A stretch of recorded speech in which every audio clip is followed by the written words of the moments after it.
आदर्श घोटाले में लगातार मोदी जी के द्वारा उन पे हमला होता है, तो आज सारा भ्रष्टाचार, सारा घोटाला उनका खत्म हो गया। इतने बड़े बड़े लोग आज कांग्रेस को छोड़ के जा रहे और जिस तरह से उनका दुरुपयोग हो रहा है, ये लोकतंत्र के लिए खतरा है। राहुल गांधी जी को लगातार ईडी के नोटिस में क्या मिला? इस ईडी के नोटिस में भाजपा अल्पसंख्यक समाज के बारे में क्या सोचती है? मैं कह सकता हूँ ये Narendra Modi ji corporate prime minister है। नीरज साहू के पास से तो 300 कोटी से ज्यादा उनके पास कैश निकला है। आप जो सवाल कर रहे हैं, तो हिम्मत की बात है, ये कोई नहीं कर रहा है। पुणे में जो हल्ला हुआ उसके बाद आपने कल देखे आंदोलन किया। हमारी लड़ाई आज लोकतंत्र को बचाने की है।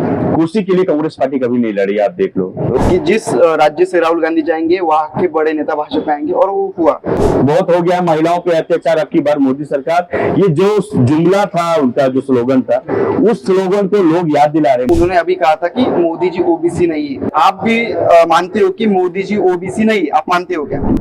नमस्कार, राज्य लोकतंत्रामध्ये आपल्या सगळ्यांचे स्वागत आहे। आताच आपण बातम्या बघितल्या असतील, काँग्रेसला एक मोठा धक्का बसलेला आहे। अशोक चव्हाण यांनी भाजपमध्ये प्रवेश केलेला आहे। अशोक चव्हाण हे 2 वेळा मुख्यमंत्री राहिलेले आहे। त्यांचे वडील शंकरराव चव्हाण हे देखील 2 वेळा मुख्यमंत्री राहिले, ते गृहमंत्री देखील राहिलेले आहे। पण आता जर आपण बघितलं, बाबा सिद्दीकी असतील, नारायण राणे, बाबा सिद्दीकी, विखे पाटील, नितेश राणे, हर्षवर्धन पाटील, म्हणजे असे अनेक नेते मागील 5 वर्षामध्ये काँग्रेसमधून 10 जे बडे नेते आहेत त्यांनी भाजपमध्ये प्रवेश केलेला आहे। त्यानंतर काँग्रेसला कुठेतरी धक्का बसलेला आहे। आपण जर पाहिलं तर जे काँग्रेसचं खोड होतं तिथेच कुठेतरी भाजपने डॅमेज केलेलं आहे, आपल्याला असं म्हणावं लागेल। आणि याच विषयावर बोलण्यासाठी आता आपल्या सोबत आहे भारतीय युवा कांग्रेसचे राष्ट्रीय सचिव एहसान खान।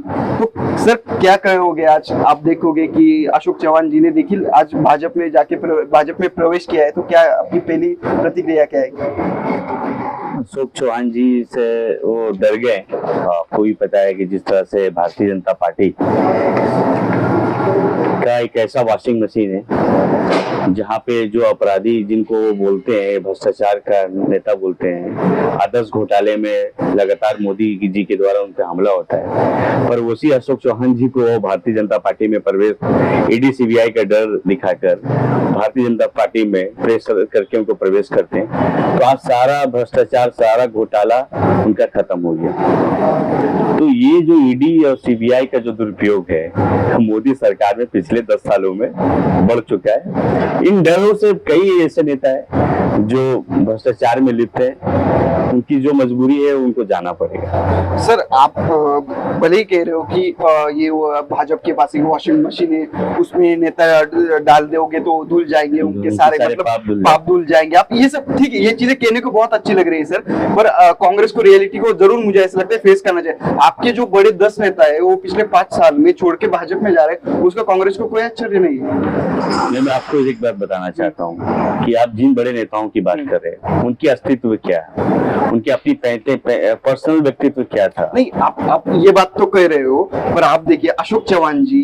जो है वो, उनके पिताजी भी कांग्रेस में मुख्यमंत्री रहे, वो भी 2 बार रहे, अशोक चौहान जी भी 2 बार रहे, बाबा सिद्दीकी देखिए आप, उनको जैसे उन्होंने 47 साल दिए। मतलब इतने बड़े बड़े लोग आज कांग्रेस को छोड़ के जा रहे हैं, और आप कह रहे हो उनका। आप बहुत अच्छी बात कहा, आपने कहा कि कांग्रेस पार्टी ने उन्हें मुख्यमंत्री बनाया, उनके पिताजी बहुत सम्मानित नेता थे। बिल्कुल, आज भी हमारे लिए वो सम्मानित थे और हैं, पर मैं यही बात को आपको कहना चाहता हूँ, व्यक्ति बड़ा नहीं होता, ऑर्गेनाइजेशन बड़ा होता है, पार्टी बड़ा होता है। आज कांग्रेस पार्टी, जो भी या व्यक्ति का आप नाम ले रहे हो, उसकी क्या पहचान थी?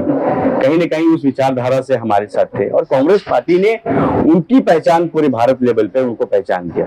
तो वही इंपॉर्टेंट बात समझने का है, व्यक्ति बड़ा नहीं होता, पार्टी बड़ा है। कांग्रेस आज भी अपनी जगह में, हमारे नेता राहुल गांधी जी खड़े हैं, और हजारों लाखों करोड़ों हमारे जैसा युवा साथी आज उनके साथ खड़ा है। अतीत की नींव पे भविष्य का निर्माण ये राहुल गांधी जी ने किया है। आज इतने वरिष्ठ लोग कांग्रेस को छोड़ के जा रहे हैं, आप कह रहे हो युवा आज राहुल गांधी जी के साथ खड़ा है, तो क्या आने वाले समय में हमें कांग्रेस पार्टी की, युवाओं की पार्टी देखने को मिल सकती है? देश की आबादी, आधी आबादी युवा है, और हमारा जो देश है युवाओं का देश है। ऑफ कोर्स आने वाला समय युवाओं का है, और मैं ऐसा नहीं कहता हूँ कि ये सिर्फ युवाओं की पार्टी है, इसमें सबकी भागीदारी है।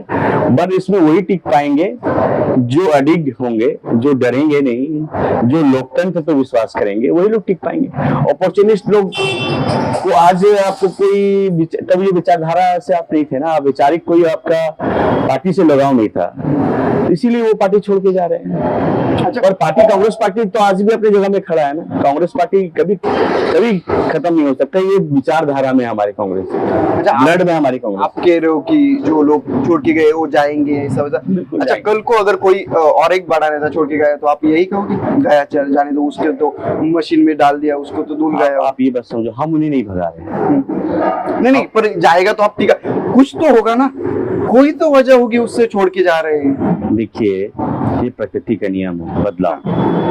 प्रकृति में जब नया सवेरा आता है ना, तो ये नए युग की शुरुआत है कांग्रेस पार्टी में। आप लिख लो, मैं एक बात कह रहा हूँ, ये राहुल गांधी जी की युग की शुरुआत है। लाख भारतीय जनता पार्टी आरएसएस के द्वारा उनको जिस तरह से मीडिया में ट्रोल किया जाता है, जानबूझ के उनकी बातों को खींचा जाता है, और आज राहुल गांधी जी की व्यक्तित्व की पहचान पूरे हिंदुस्तान के लोगों ने देखा।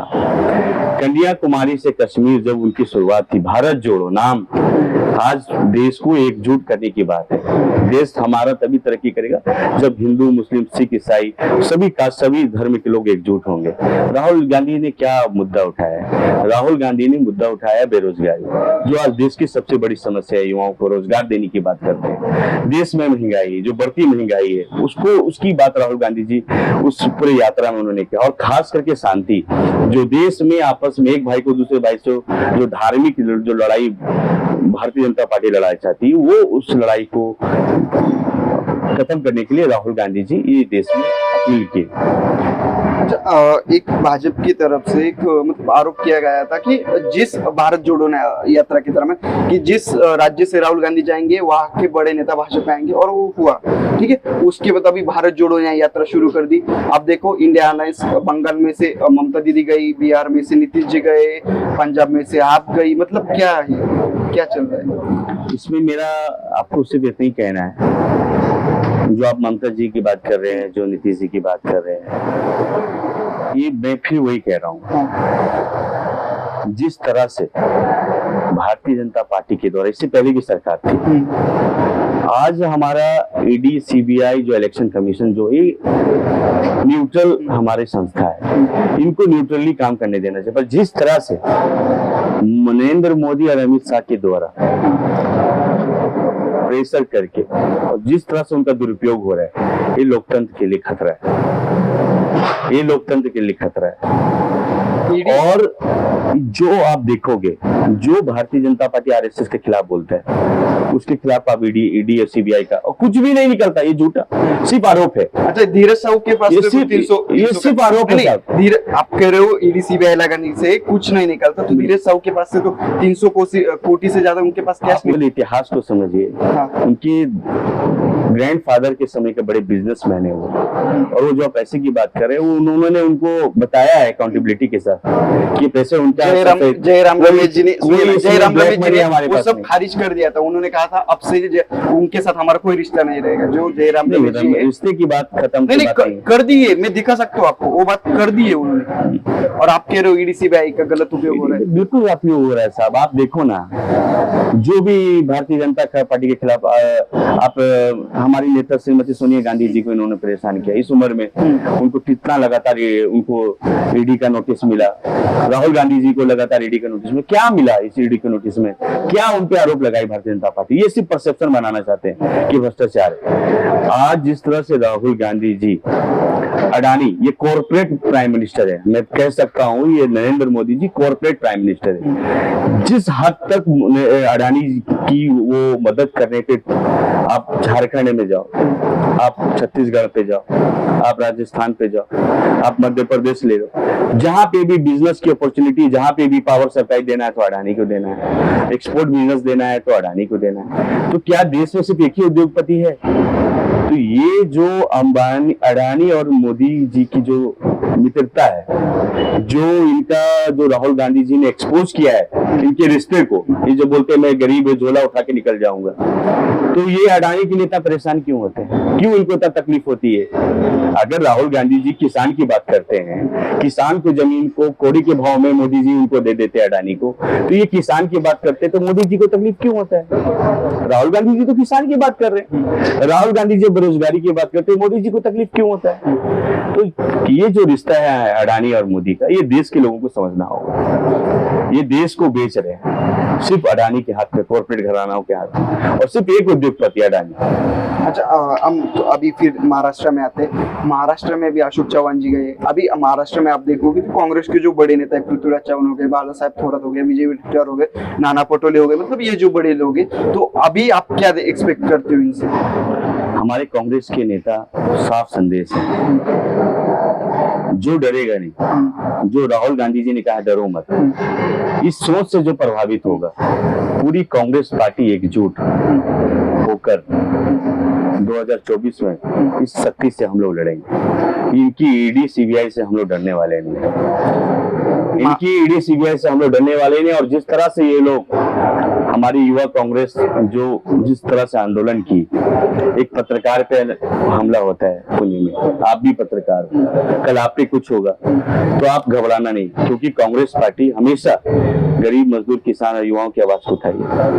आज हम भी आपके साथ में, तो आज आप ये समझो कि जो भी सच बात रखते हैं इनको तकलीफ हो जाती है, तो इनको वो डराने की कोशिश करते हैं। आज सच में हम सबको एकजुट होने के, आज जो आप हिम्मत दिखा रहे हो, आप जो सवाल कर रहे हैं, तो हिम्मत की बात है, ये कोई नहीं कर रहा है। कोई मीडिया हाउस, बहुत मीडिया हाउस डरती है, पर आप उठा रहे हो, अच्छी बात है, ये हमें समझना अच्छा, होगा। पूना में जो अभी अपने पत्रकार की बात की, पूना में जो हल्ला हो, उसके बाद आपने कल देखे आंदोलन किया तो पुलिस ने आपको घेर लिया था, आपको स्थानाबद्ध कर दिया था वहाँ पे, मतलब हमें कांग्रेस पीटा भी, हमें डिटेन भी किया, आगे भी करेंगे, पर युवा कांग्रेस तब तक सड़क पे लड़ेगा इस तानाशाही सरकार से, हमेशा लड़ेंगे जब तक ये मान नहीं जाएंगे, जब तक ये अन्याय करेंगे। जब ये अन्याय करेंगे तब तक युवा कांग्रेस न्याय के लिए डटकर मोदी शाह से, भारतीय जनता पार्टी से लड़ेगा। हम उसके खिलाफ हैं जो महाराष्ट्र में कभी वो ट्रेंड ही नहीं, वो महाराष्ट्र में ट्रेंड नहीं है। जो आप देख रहे हो, जो अपराध का ग्राफ बढ़ा है पिछले, जब से इनकी सरकार पे खुलेआम गोली चल रहा है। आप बताओ कभी महाराष्ट्र में इतिहास ऐसा कि खुलेआम गोली चलता हो, सड़क पे कोई आपके घर पे आके गोली मार दे रहा है। एक पत्रकार से अब एक सभा पे कोई जा रहे हैं, पत्रकार को घेर के उनको, उनकी गाड़ी तोड़ दी जा रही है, उनको मारा जा रहा है। तो ये जो संविधान पे हमला हो रहा है, इसके लिए महाराष्ट्र प्रदेश युवा कांग्रेस डटकर भारतीय जनता पार्टी और देवेंद्र फडणवीस की सरकार से लड़ेगी, डरेगी नहीं। आपने अभी युवा कांग्रेस के बारे में कहा, तो युवा कांग्रेस के आगे की प्रोपेगेंडा मतलब क्या होगा आने वाले समय का? युवा कांग्रेस में फिर से कह रहा हूँ, अन्याय के खिलाफ में सड़क पे, बेरोजगारी, बढ़ती बेरोजगारी के खिलाफ हमने एक मुहिम छेड़ा है, न्याय। 8860812345 ये हमारा टोल फ्री नंबर है। इस नंबर से हम उन युवाओं के पास जा रहे हैं। एक बार बताइए हमारे दर्शकों। राहुल गांधी जी भारत जोड़ो न्याय यात्रा निकाले, जिसमें वो न्याय की बात करते हैं, जिसमें सबसे जो प्रमुख मांग है हमारा न्याय, वो बेरोजगारी युवाओं के लिए। उसकी मुहिम को भारतीय युवा कांग्रेस ने उनके घर घर पहुंचने के लिए, उनको जोड़ने के लिए एक टोल फ्री नंबर उन्होंने जारी किया है, 8860812345। ये टोल फ्री नंबर है। इस नंबर पे हम लोग उनका सपोर्ट ले रहे हैं, इस नंबर से हम उनको जोड़ रहे हैं और वो उनके पास जा रहे हैं कि आप पढ़े लिखे हैं, आप ग्रेजुएट हैं, आप डिप्लोमा होल्डर्स हैं, तो आपको जिस तरह से नौकरी आपको है, उसको हम लोग एक डाटा पे एकजुट हमारे ऐप में कर रहे हैं। और आने वाली सरकार में गारंटी, राहुल गांधी जी की गारंटी हम दे रहे हैं कि हमारी सरकार 2024 में बनेगी, तो ऐसे युवाओं को हम लोग भागीदारी देंगे, ऐसे युवाओं को न्याय देंगे, ऐसे युवाओं को रोजगार देंगे। अभी आप भी युवा है, तो अभी समाज के जो युवा है, आप उनको कैसे देख रहे हो? युवा कहाँ भटके हुए लग रहे हैं आपको? आप देखेंगे जिस तरह से अग्निवीर योजना जो भारतीय जनता पार्टी ने लाया, तो ये मुद्दा भी हमारे नेता राहुल गांधी जी ने निकाला। 1.5 लाख हमारे ऐसे युवा बेरोजगार हो गए जो अग्निवीर से प्रभावित हो गए। तो ये किसकी आवाज है? ये युवाओं की, जवान की, किसान की, सबकी बात राहुल गांधी जी कर रहे हैं, आज सड़क पे उठाए। तो युवा कांग्रेस हमेशा सड़क पे उतर के उन आवाजों को बुलंद करता है जो लोगों की जरूरत है, जो लोगों की आवाज है, जो लोगों को महसूस होता है। पर युवा कांग्रेस डरा नहीं है, आगे भी इस लड़ाई को हम लोग जारी रखेंगे और तब तक लड़ेंगे जब तक मोदी साहब के साथ अन्याय करेंगे। महाराष्ट्र के युवक के बारे में आपकी क्या राय है? महाराष्ट्र में युवा कांग्रेस काफी पोटेंशियल है, हमारा यूथ है। नहीं, जो महाराष्ट्र के युवा है उनके बारे में क्या राय है, और उनको लेके आपकी उनको लेके आगे के क्या प्लान है, या क्या आपके मतलब ऐसे प्लान है जो युवा है जो अभी बेरोजगार है उनके लिए क्या करोगे आप? युवाओं की बहुत अच्छी बात आपने कहा। मैं महाराष्ट्र के युवाओं से अपील करना चाहता हूँ, आप ITI करो।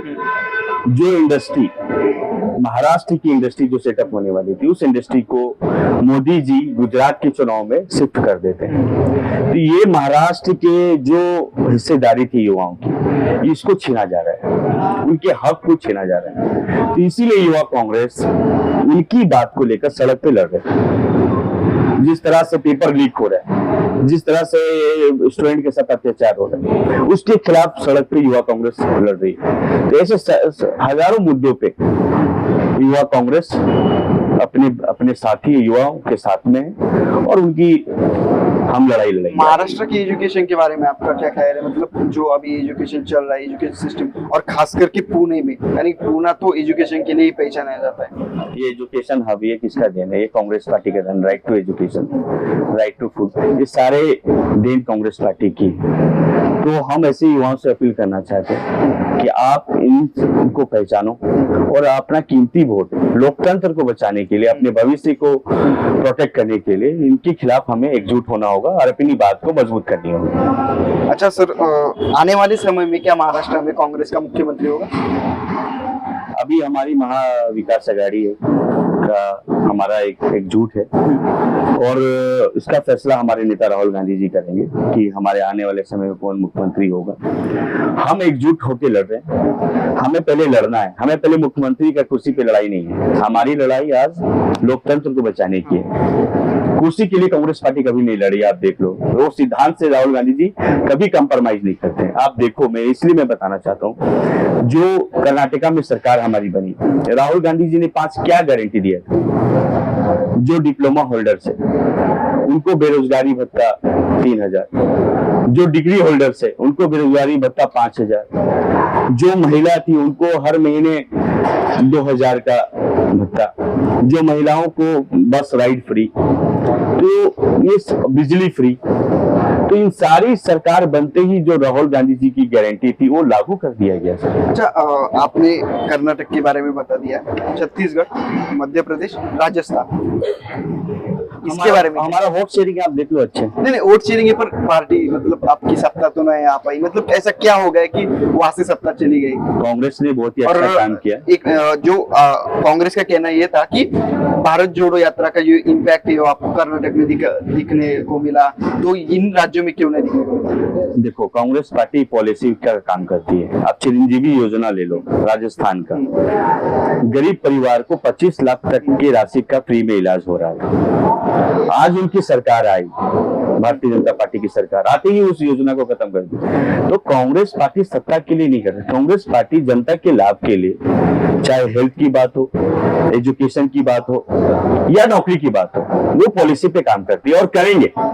ठीक है, हमें मैंडेट नहीं मिला पर हम पीछे नहीं, हमें वोट शेयरिंग अच्छा मिला। आप देख लो, हम भले सरकार नहीं बने पर हमारा वोट शेयरिंग है। हम अपना हौसला नहीं हारे, हमारा कम हुआ है, हमारा हौसला आज भी मजबूत है।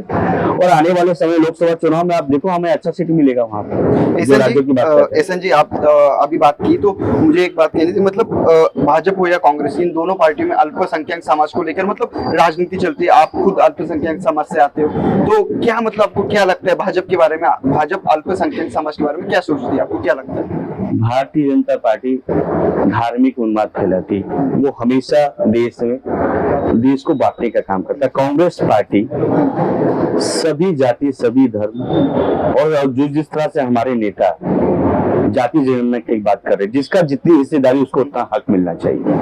ये हिम्मत की बात है राहुल गांधी जी, कांग्रेस पार्टी ने किया है। तो इसमें सबकी भागीदारी, हिस्सेदारी कांग्रेस पार्टी में है। और भारतीय जनता पार्टी सिर्फ आप देख लो, वो पोलराइजेशन का राजनीति करते आए हैं हमेशा। वो कभी भी एजुकेशन की बात नहीं करेंगे, युवाओं की रोजगार की बात नहीं करेंगे, किसानों पे जो एमएसपी की बात नहीं करेंगे, महिलाओं पे जो अत्याचार हो रहा है, जो हमारी महिला स्पोर्ट्स की जिनको गोल्ड मेडल मिला था हरियाणा में, किस तरह से वो नरेंद्र मोदी जी उनका प्रोटेक्ट कर रहे हैं। बहुत हो गया महिलाओं पे अत्याचार, अब की बार मोदी सरकार, ये जो जुमला था उनका, जो स्लोगन था, उस स्लोगन को लोग याद दिला रहे, मोदी जी आपका ये स्लोगन था। आज देश की महिला वो आप इंसाफ मांग रही है, आप उनको इंसाफ नहीं दे रहे। तो ये सिर्फ जुमलेबाज पार्टी है। 2 करोड़ युवाओं को रोजगार देंगे, बहुत हो गई महंगाई की मार, अब की बार मोदी सरकार, महंगाई 4 गुना बढ़ रहा है, पेट्रोल डीजल का आप कीमत देख लो। तो देश में बहुत लोग परेशान हाल है, अब लोग बदलाव चाहते हैं। और अगला 2024 का चुनाव आप देखोगे इंडिया गठबंधन, इंडिया जीतेगा। अच्छा, मैं आखिरी सवाल, आप इंडिया गठबंधन का हवाला दे रहे हो। इंडिया गठबंधन से लगभग 3 पार्टियां तो बाजू में चली गई है, अभी उनका तो नहीं है, अभी वो तो अपना अपना लड़ेंगे। और उसका तो आप देखोगे नीतीश कुमार जी ने इंडिया अलायंस बनाने के लिए मतलब जो मेहनत की, और फिर अभी वही बाजू में चले गए। सेकंड, राहुल गांधी जी की भारत जोड़ो न्याय यात्रा का क्या इम्पैक्ट आने वाले चुनाव में दिखेगा, लोकसभा और महाराष्ट्र की विधानसभा? अभी राहुल गांधी जी की न्याय यात्रा, मैं झारखंड से आता हूँ, अभी मैं झारखंड में न्याय यात्रा को ज्वाइन करके आया। जमीन पे लोग उनको देखने के लिए, उनको बातें सुनने के लिए सड़क पे खुद लोग आ रहे हैं। तो ये खुद पे क्रांति है। और राहुल गांधी जी मन की बात बोलते नहीं, लोगों की मन की बात सुनते हैं, पूरे हिंदुस्तान को घूम के सुन रहे हैं, लोगों की बात सुन रहे हैं। मैं कह सकता हूँ कि राहुल गांधी जी देश को समझ रहे हैं, देश की आवाज सुन रहे हैं, लोगों की परेशानियां सुन रहे हैं, और इन सभी बातों को सुनकर जो देश का मैनिफेस्टो होगा 2024 में, देश किस दिशा में जाएगा, राहुल गांधी जी बताएंगे। और मैं कह सकता हूं कि इंडिया गठबंधन राहुल गांधी जी के नेतृत्व में 2024 में कांग्रेस पार्टी की मैं सरकार अपना एक बनेगी। सवाल बढ़ा देता हूँ, राहुल गांधी जी की बात करें, उन्होंने अभी कहा था कि मोदी जी ओबीसी नहीं है, वो मोदी जी ने जो सर्टिफिकेट है वो झूठा है। तो आपको नहीं लगता राहुल गांधी जी को राहुल गांधी जी बिना तथ्य की बात नहीं करते। जात पात की राजनीति करना बंद नहीं, कर देना चाहिए, या फिर इन चीजों पे नहीं बोलना चाहिए, जो भारत जोड़ो न्याय यात्रा है वो दूसरी दिशा में जाएगी? नहीं, दिशा की बात नहीं, मोदी जी जिस तरह से भाषण दिए, मतलब आप भी मानते हो झूठ है, नहीं, ओबीसी नहीं है मोदी? वो भी नहीं है, वो जिस तरह से भाषण दे रहे थे आप मोदी, भी मानते हो? नहीं भाई, मैं क्या कहना चाह रहा हूँ, सुनो आप पार्लियामेंट में मोदी जी क्या कह रहे थे, वो जिस तरह से भाषण दे रहे थे, कोई बड़ा छोटा नहीं होता, जात में कोई बड़ा नहीं, वो जिस तरह से राहुल गांधी जी मैं क्या बताना चाह रहा हूँ, मुझे सिर्फ आप इतना बताइए, आप भी मानते हो कि मोदी जी ओबीसी नहीं, आप मानते हो क्या? देखो मैं क्या बताना चाह रहा हूँ, आप समझो मेरी बात को। जिस तरह से मोदी जी का भाषण आया है पार्लियामेंट में, वो बोलते हैं मैं ओबीसी का सबसे बड़ा नेता हूँ। तो ओबीसी में कोई बड़ा छोटा नहीं होता है। अगर आप भी कोई कास्ट में हो, अगर ओबीसी हो, तो आप छोटे बड़े से पहचाने जाते, आपकी पहचान आपका कैरेक्टर से होता है, आपके काम से आपकी पहचान होती है। तो आज मोदी जी अपने आप को बड़ा बताना चाह रहे हैं, तो कहीं ना कहीं वो हमेशा क्रेडिट लेने की बात करते हैं। तो ये देश सिर्फ एक व्यक्ति से नहीं चलता है, सामूहिक लोगों को लेके चले, सबकी हिस्सेदारी हो। अगर ओबीसी की बात करते हैं तो ओबीसी की बात अगर राहुल गांधी जी कर रहे हैं, उनकी देश की जनगणना की बात कर रहे हैं, वही कास्ट सेंसस की बात कर रहा हूँ ना। ये न्याय कौन दे रहा है? राहुल गांधी जी उस बात को उठा रहे हैं ना। तो ये मोदी जी घबरा गए, जब भी राहुल जी जो अच्छी बात करते तो मोदी जी घबरा जाते हैं, उनको लगता है कि वो क्रेडिट उनके हाथ से जा रहा है। समझ गए जी, धन्यवाद, आप राज्य लोकतंत्र में आए और हमें इंटरव्ह्यू दिया।